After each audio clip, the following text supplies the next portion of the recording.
여러분 죄송합니다. 제가 이번 주에 설교를 4편을 준비를 하는 바람에 쉽지 않았어요. 설교 준비하는 게. 그래서 오늘 일찍 와서 막 보통 이제 주일날 제가 오전에 교정을 하는데 오늘 도계교회 회의가 있어가지고 교정도 하지 못하고 여기 와서 했는데 제 힘으로 하지 않고 주님께서 주시는 힘으로 말씀을 전하려고 하는데 여러분 정말 위에서 같은 마음으로 기도해 주시면서 이 말씀 듣기를 주님의 이름으로 축원합니다. 여러분 옛 속담에 까마귀 날자 배 떨어진다라는 말이 있습니다. 한자 성어로 오비일학이라고 하죠. 까마귀와 배는 아무 상관이 없는데 왜 까마귀가 날아오르는데 동시에 배가 떨어진다는 말입니까?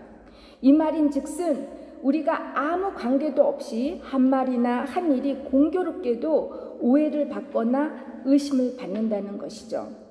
이처럼 우리는 누구나 한 번쯤은 일상생활에서 그 누군가로부터 오해를 받아서 당황하거나 황당한 적이 있었을 거예요. 내 뜻은 그게 아니었는데 상대방이 다르게 받아들였죠. 아니면 우리가 상대방의 뜻을 전혀 잘못 받아들여서 오해를 한 적도 있었을 거예요. 아니 어떻게 그런 말을 할 수 있느냐고 화가 나서 마음이 상하고 미워한 적도 있었을 것입니다. 내게는 그저 사소한 것에 불과하다고 생각한 것이 상대방에게는 아주 큰 것으로 받아들일 수 있고 반대로 상대방에게 아주 지극히 사소한 것들이 내게 중요하게 느껴지는 일들이 참 많습니다.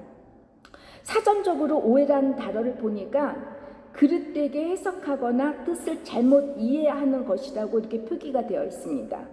다른 말로 착각이라고 하죠. 그러고 보면 오해는 해석의 차이 때문에 일어나는 것 같아요. 어떻게 해석하고 받아들이냐에 따라 오해가 되기도 하고 이해가 되기도 합니다. 여러분도 아시다시피 모든 다툼과 분쟁은 다름이 아닌 오해와 이해의 갈등에서 비롯됩니다. 서로가 통하면 이해가 되는데 불통하면 오해가 되는 거죠.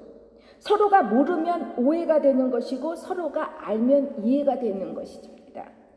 오늘 제 설교 제목이 오해, 이해, 그리고 화해입니다.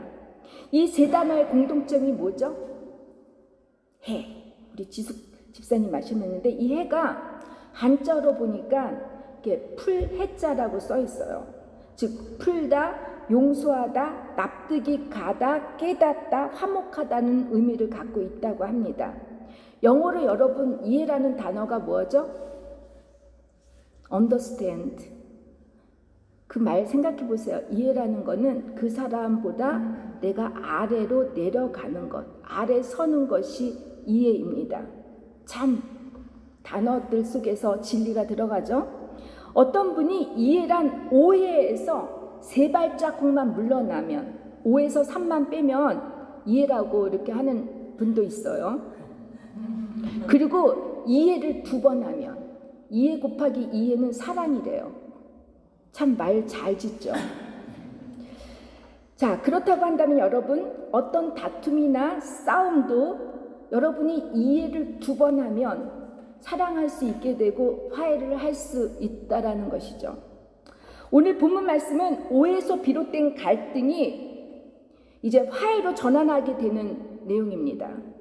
저는 설교를 준비하면서 이 본문 말씀을 이렇게 묵상하다가 야, 왜 우리가 같은 하나님을 믿고 같은 예배를 드리는데 이렇게 오해하며 싸우지?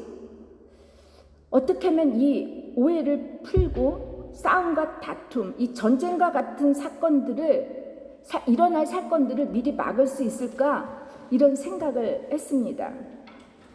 주님께서는 화평케 하는 자는 하나님의 자녀라고 하셨는데 여러분 왜 우리는 화평하지 못하고 하나님께서 가장 싫어하는 이 당을 짓고 서로 분쟁을 하고 싸우고 상처를 주는지 모릅니다. 화해를 하는 것이 하나님의 뜻이라면 왜 아직도 오해로 인하여 그 누군가의 관계가 불편한지 여러분 오늘 말씀을 통해서 여러분들의 오해가 이해로 변할 수 있게 되고 이 이해가 그 오해한 그 당사자와의 화해 찾기를 주님의 이름으로 축원합니다. 이스라엘 12지파는 가나안과의 전쟁을 모두 마치고 이제 레위 지파를 제외한 모두가 정복한 땅을 이제 분배받았습니다. 이렇게 모든 전쟁과 분배가 종식이 되자 여호수아는 이제 모세로부터 요르단 동쪽의 땅을 기업으로 받은 세 지파 루벤과 갓과 그리고 므낫세 반이죠. 50% 반지파를 그들의 소유주 땅으로 이제 돌려보냅니다. 이것이 여러분 1절부터 10절까지의 내용이에요. 아마도 이 요단 동편에 있는 이 두 지파 반은 이제 기업을 받고 나서 같이 다른 나머지 지파와 요르단 강을 건너서 그 요르단 서편에 있는 땅을 정복하기 위해서 같이 전쟁에 참여했던 것 같아요. 그리고 이제 전쟁이 다 멈추고 분배가 다 멈추자 이들이 이제 요단 땅, 자기네 동편 땅으로 이제 오게 되는 것이죠. 여호수아는 루벤과 갓 므낫세 지파가 자신의 땅으로 돌아갈 때 이렇게 이제 축복을 하죠. 이제 너희들이 돌아가서 살 때에 여호와께서 여호와의 종 모세가 너희에게 명한 명령과 율법을 행하라. 하나님을 사랑하고 하나님께 친근히 붙어 있으라고 말합니다. 그리고 계속해서 여호수아는 탈취한 재물들을 가져가서 이제 전리품들을 가져가서 너희 가족들과 나누면서 복되게 살아라고 할 때 여러분 여호수아가 2번씩이나 본문을 보면은 축복을 해줍니다. 여러분 우리가 헤어질 때 이렇게 축복해 주는 거 참 좋은 것 같아요. 그렇죠? 저희가 매일 우리 주일학교를 축복하기 때문에 우리 주일학교 어린이들이 제일 건강하게 잘 살고 정말 주일학교가 부흥하는 것 같죠. 이런 축복을 받고 이 두 지파 반은 전리물을 가지고 이제 실로를 떠나서 요르단 동평을 향하여 떠나죠. 그리고 그들이 잃은 땅이 이제 길르앗 땅이십니다. 여러분 실로와 길르앗이라는 이 두 지명 뭔가 대조적이고 대치되는 것 같은 느낌이 들지 않습니까? 그쵸? 실로, 길르앗. 실로에는 하나님의 언약궤가 있는 성막이 있다고 했어요. 이스라엘 백성들이 유일하게 하나님께 제사를 드릴 수 있는 곳입니다. 출애굽기 23장에서 보면은 이스라엘의 모든 남자들이 1년에 3번, 그러니까 절기죠. 무교절, 유교절, 맥추절 때 이 성막이 있는 실로에 와서 제사를 드리라고 했습니다. 하나님께서는 이스라엘 지파가 싸우지 않고 갈라지지 않고 서로가 하나가 되길 원하셨기 때문에 예배 장소를 하나로 정했던 것이에요. 그래서 이 실로가 일치와 통일성이 보존되기를 바라셨던 것이죠. 그런데 이 두 지파 반이 길르앗 땅에 이제 있는 그 요단강가에 이르렀을 때 예전에 요단강을 건너면서 이들이 감동했던 너무나 잊혀질 수 없었던 그런 옛 추억들이 떠오르게 했던 것 같습니다. 그것은 이스라엘 12지파들이 출애굽에서부터 시작해서 어떻게 하나님께서 광야 40년을 인도해 주셨고 구원해 주셨는지 감사하고 요르단 강을 건널 때 그 하나님의 은혜를 잊지 않기 위해서 그들이 메고 온 12돌을 그 곳에서 여러분 제단을 쌓죠. 그리고 거기에서 이들이 40년 동안 해보지 않았던 이 할례를 베풀게 시작합니다. 이렇듯 두 지파 반은 이 감동한 나머지 요르단강 근처에 있는 그릴롯, 그러니까 이 그릴롯이라 하면 돌로 두른 곳이라는 뜻인데 여기에 이제 기념비 단을 쌓았던 거예요. 그러나 이 사건이 요단강 서편에 있었던 이스라엘 9지파 반이 이제 오해를 하게 되죠. 그리고 이제 갈등과 전쟁을 촉발하는 이런 계기가 되게 됩니다. 이처럼 여러분 오해의 첫 번째 원인은 서로가 다른 정보를 가지고 있는 것에서 비롯됩니다. 나는 아는데 상대방이 모르고, 남은 아는데 내가 잘 알지 못할 때, 다시 말해 내가 가진 정보와 상대방이 가진 정보가 서로 다를 때 오해가 비롯되는 것이죠. 보통 내가 가진 정보를 내적 정보라고 해요.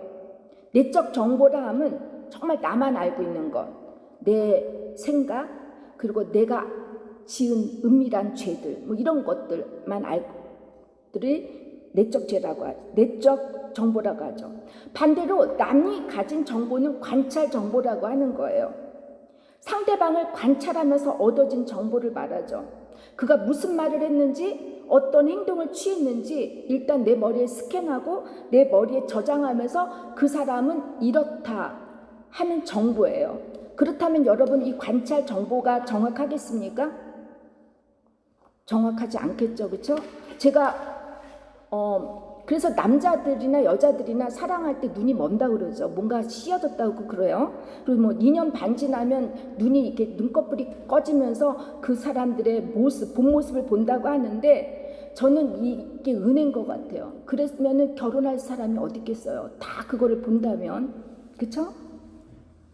근데 여러분, 우리는 다른 사람으로부터 얻은 정보를 가지고 이렇게 쉽게 오해한다는 거예요. 그리고 더 나아가서 그 사람이 좋다, 나쁘다, 그 교회가 좋다, 나쁘다 판단을 하고 정죄를 한다는 것이죠. 이스라엘 9지파 반도 마찬가지입니다. 그들은 전후 사정을 전혀 알지 못한 채 동쪽으로 돌아간 그들의 형제 지파가 이 단을 쌓았다는, 그것도 큰 단을, 제단을 쌓았다는 소식을 듣고 오해를 하면서 이제 화가 나고 이제 전쟁까지 불사르려고 해서 이들이 이제 실로에 모이죠. 이번에 제가 우리 교회 처소 문제로 이제 여러 독일 목사님들과 장로님들, 책임자들을 만나면서 느낀 것은, 제가 양쪽으로 받은 정보가 너무 다르다는 거였어요. 객관적으로 볼 때 서로가 알고 있다고, 이것이 진실이라고 얘기하는데, 제가 볼 때는 이 양쪽이 전혀 다른 이야기들을 하고 있어서 참 안타까웠어요.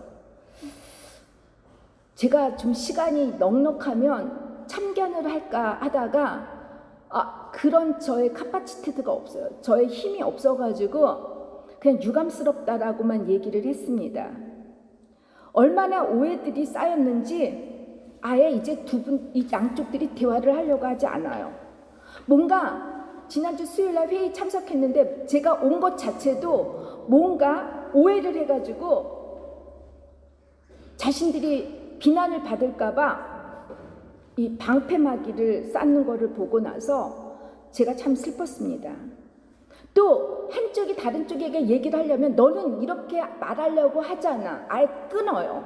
너의 생각은 이렇잖아. 너는 이렇게 얘기했잖아. 그러니까 더 이상 너가 얘기하는 걸 들으려고 하지 않는다라는, 정말 이 양쪽을 보면서 제가 우리들의 소통 방법도 이렇겠구나 생각했습니다. 지금까지 제가 직간접적으로 경험해 본 바에 의하면 인간관계는 물론이거니와 교회 공동체 역시 이런 오해로, 너는 실로 나는 길라 타면서 싸우고 있어요. 서로 갖고 있는 정보가 다르기 때문입니다. 무엇보다도 서로 사랑하는 사람들 사이에서 한번 오해를 하게 되면, 그리고 갈라지게 되면 걷잡을 수 없죠.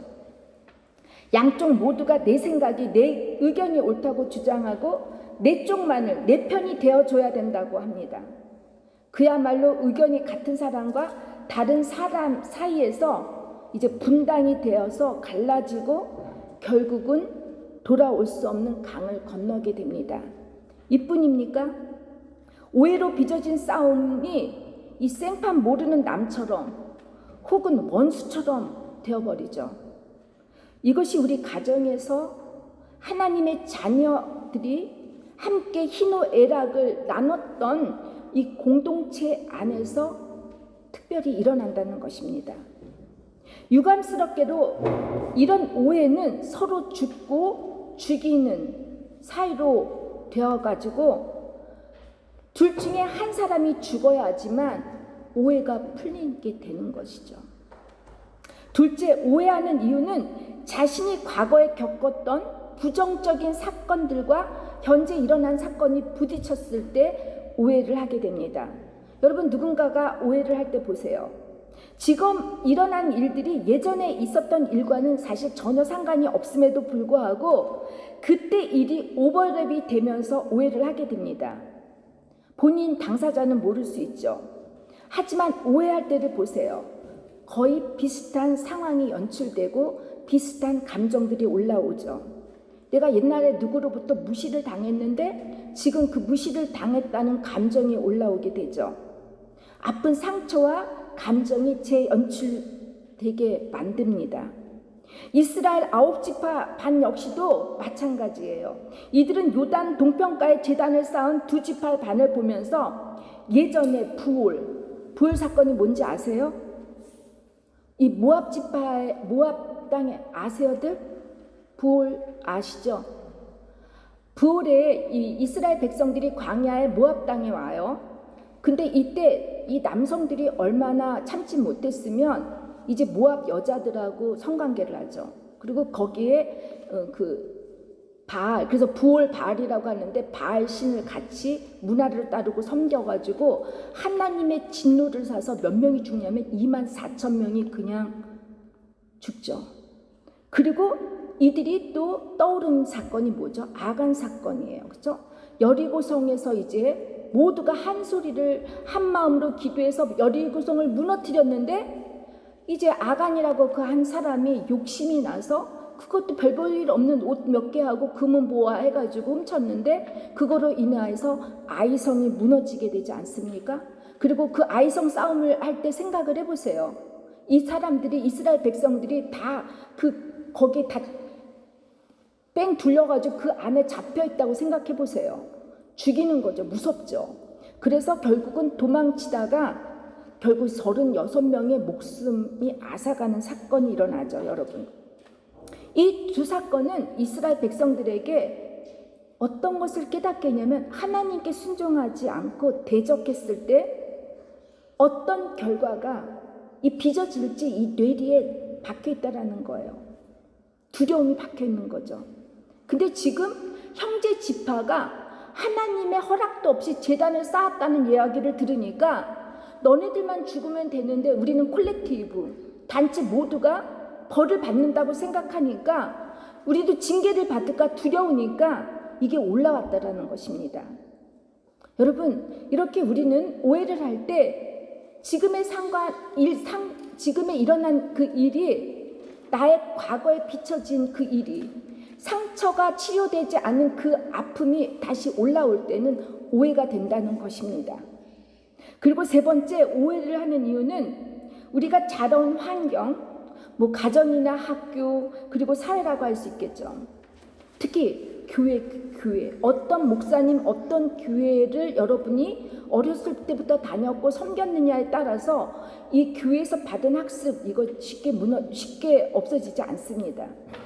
여기에서 학습되어진 잘못된 고정관념이 있어요. 스테레오팁이라고 하죠. 그리고 편견들이 이 고정관념과 이 편견들이 신념이 되어서 아주 깊이 뿌리 박혀 있을 때 오해를 하게 됩니다. 이 고대 철학가 플라톤은 인간을 이렇게 말을 해요. 동굴의 비유로 표현을 해서 이 껌껌한 동굴에 인간이 한 벽만을 바라보고 있는데 어디 그 벽을 바라보는 인간의 뒤쪽에 햇빛이 지니까 이 벽에 비춰진 그 그림자가 자신의 모습이라고 믿는다라는 것이에요. 그래서 아무리 이 벽 뒤쪽에 있는 사실을 알려준다 해도 자기의 그 고정관념과 편견에서 벗어나지 못한다고 했고, 이것을 가지고 이제 영국의 철학가인 그 베이컨 같은 사람은 이 동굴의 비유를 동굴의 우상이라고 했습니다.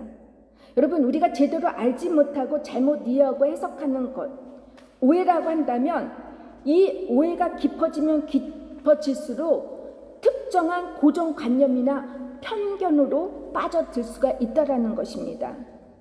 그 신념이 여러분 우상이 된다 할 수 있다라는 거예요. 열성 유대인들이었던 바리새파 사람들이 예수님을 십자가에 못 박혀 죽인 것이 이들의 고정관념과 편견 때문 아니었습니까? 그래서 예수님께서 무슨 말씀을 하시더라도 다 오해했고 왜곡해서 예수님 말씀을 받아들였죠. 이스라엘 9지파 반도 자신의 형제 지파가 왜 단을 쌓았는지 정확하게 알지 못한 상태에서 이 고정관념과 편견을 갖고 어떻게 얘기를 하냐면 8절 9절에 있어요. 여호와께서 등을 돌릴 작정이냐고. 어떻게 알아요? 여호와가 등을 돌릴지 안 돌릴지. 여호와를 따르지 않느냐고. 여러분이 하는 일을 멈추지 않으면 하나님께서 화를 낼 것이라고. 하나님의 뜻으로 분배받은 땅임에도 이들은 너희들이 있는 그 땅이 깨끗하지 못한 땅이라고 이렇게 고정관념으로 이들을 판단하고 정죄를 하죠. 고정관념이나 편견이 강한 사람은 제대로 봐야 할 것을 제대로 보지 못하고 또 보지 않으려고 하죠. 왜냐하면 자신의 신념이 옳다고 믿기 때문이에요. 진실을 바르게 보지 못해요. 자신이 믿었던 신념이나 선택이 무너지는 것, 이것이 너무 괴로워요. 그래서 오해를 합니다. 늘 왜곡해서 보려고 하는 경향이 있습니다. 그리고 이런 사람들의 특징은 꼭 자신들과 비슷한 사람들끼리 끼리끼리 문화를 만들어서 다른 사람과 우리는 다르고 그래서 다른 그 사람을 정죄하고 판단을 하고 왕따를 시키려고 합니다. 여러분, 이런 사람들이 제일 많이 모인 곳이 어딜까요? 신혜 집사님? 교회죠. 그렇죠? 교회를 다니는 사람들이 그래서 무서워요. 다 자신들만이 옳다고 믿지 않습니까? 똑같이 하나님을 믿는다고 하면서 왜 교회에 분열이 일어날까요? 왜 교회 안에서 누군가를 비방하고 정죄하고 판단을 합니까? 여러분, 이렇게 교회가 싸고 갈라져가지고 생긴 기독교 교파가 몇 개신 줄 알아? 3개? 저는 이번에 제가 칼스루에 컨퍼런스에 가면서 알았어요. 몇 개일 것 같아요? 은진 집사님, 기독교 교파가 이 3개 몇 개일 것 같아요? 4만 개. 4만 개가 기독교 교파라고 합니다. 우리가 진심으로 하나님을 믿는 것인지 아니면 내 자신의 신념, 나의 열심을 믿는 것인지 여러분 한번 돌이켜 봤으면 합니다. 자기 신념, 자기 열심에 빠진 것이 여러분 우상에 빠진 것입니다. 하나님께서 가장 싫어하는 죄가 우상을 섬기는 죄라고 했죠. 그럼 여러분 어떻게 해야만 우리가 오해를 범하는 실수를 하지 않고 살 수 있을까요? 이 질문을 다시 뒤집어 보면 어떻게 해야지 상대방을 좀 더 이해하며 살 수 있겠느냐라는 질문이겠죠. 요즘에는 여러분 오해를 풀고 상대방을 이해하기 위한 이런 대화법이나 소통 기술과 같은 이런 전문가들의 의견들이 상당히 많습니다. 인터넷 유튜브를 보세요. 그냥 떠오르죠. 그리고 수많은 도서들이 즐비하게 있습니다.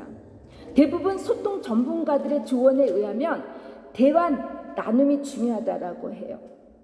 대화를 하되 무엇을 말했는가가 아니라 어떻게 말을 했는지 나라고 하는 주체의 입장에서 솔직하게 감정을 표현해야 한다고 하고 그리고 절대로 선입견이나 고정관념, 판단의 언어를 사용하지 말라고 할 때 이때 이해를 할 수 있다고 합니다. 먼저 이스라엘 9지파 반은 동편에 있는 이 형제 지파들의 소식을 듣고 전쟁을 하기 위해서 실로에 모였지만 이들은 물론 성급하게 판단을 했어요. 그러나 사람들이 모여서 대화를 하는 가운데 이들은 여기에서 이제 비느하스 제사장과 각 지파의 천부장, 그러니까 한 사람이 1000명을 관리하는 이 천부장, 이스라엘의 리더자겠죠. 이들을 구성해서 델레가치온으로다가 이제 동쪽에 왜 이들이 동쪽에 있는 형제 지파들이 이런 제단을 쌓았는지 자초지종을 알기 위해서 이제 파견을 보내죠. 이에 대해 이들이 이제 거기를 갔을 때 이 동편 사람들이 26절에서 27절 이렇게 말을 합니다. 우리가 이것을 쌓은 이유는 여기서 제사를 지낼 목적이 아니라 여기에서 기념하기 위해서이고, 기념비를 쌓은 목적은 나중에 시간이 지난 다음에 이스라엘 서쪽에 있는 이스라엘 지파들이 자신들을 모른다고, 하나님 백성과 관계 없다고 할까봐 제단을 쌓았다고 이렇게 얘기를 하죠. 여러분, 오해를 풀 수 있는 두 번째 방법은 대화이지만 상대방의 관점에서 상대방의 입장으로 돌아가서 그 사람의 입장이 되어줘야 할 때 오해를 풀 수가 있습니다. 보통 심리학에서 보면 역할극을 해요. 어떤 사람에게 너가 그 역할을 할 때 그 사람이 그 역할, 가면이라고 그래요. 그 사람의 가면을 쓰고 그 사람이 역할을 하다 보면 그 사람이 왜 그런 행동을 했는지 이 역할하는 사람이 감정이 올라오고 울고 화도 내고 이렇게 하는 것들을 그러니까 우리가 그 상대방의 입장이 되어주다 보면은 그 누군가를 오해를 하지 않고 이해를 할 수 있다는 것이죠. 생각해 보세요. 이 두 지파 반은 9지파 바빈의 소수예요. 그렇죠? 요르단강이 있어요. 그러면 1년에 3번 저쪽에 예배를 드리러 갈 때 우리 요단강 건널 때 얼마나 힘들었어요. 그렇죠?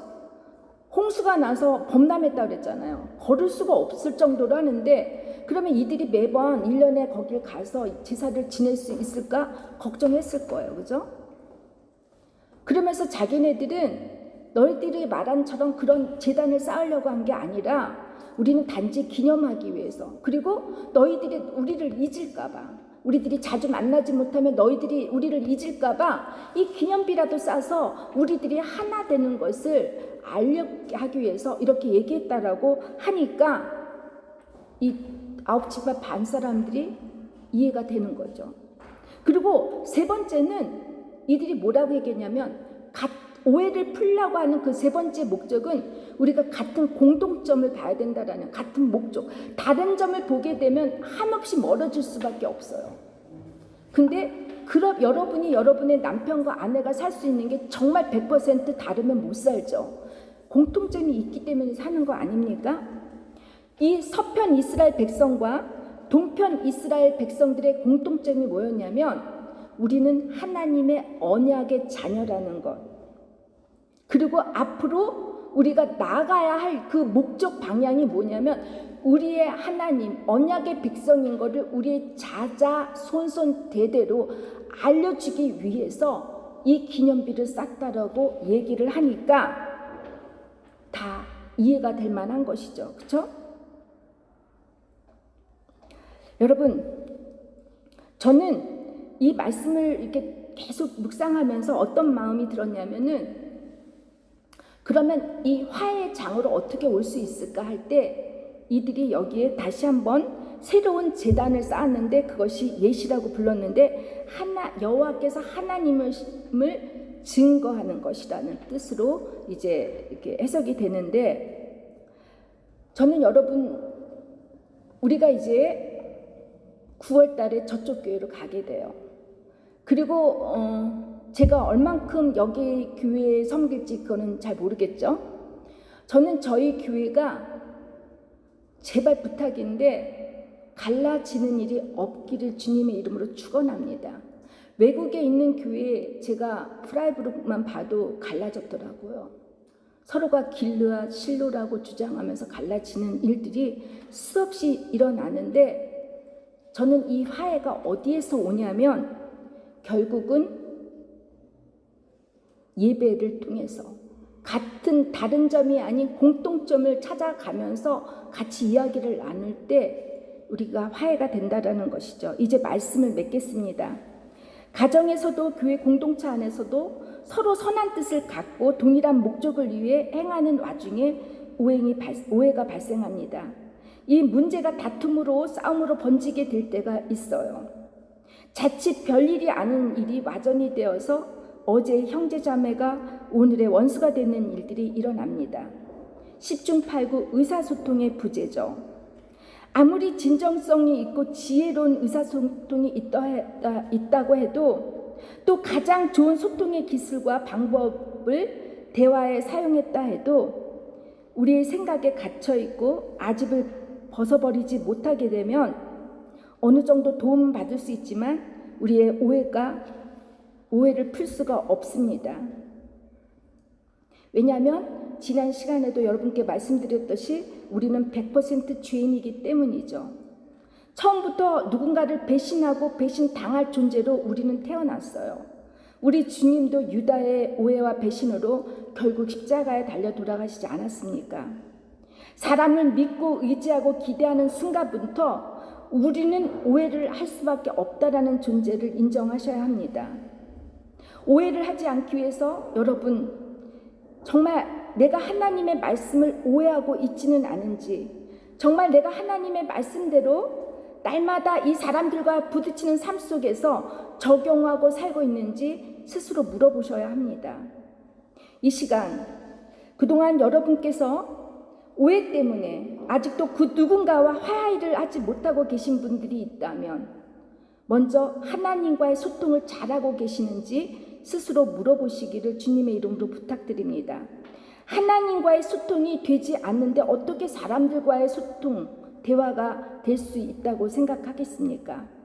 하나님과의 대화가 잘 되는 사람은 그렇게 사람을 오해하지 않습니다. 그리고 사람으로부터 실망하지도 않아요. 너가 죄인이라고 손가락질하기 전에 내가 죄인인 것을 시인하게 되고 고백하게 되기 때문에 오해보다는 그 사람을 이해하려고 하는 쪽이 더 가깝죠.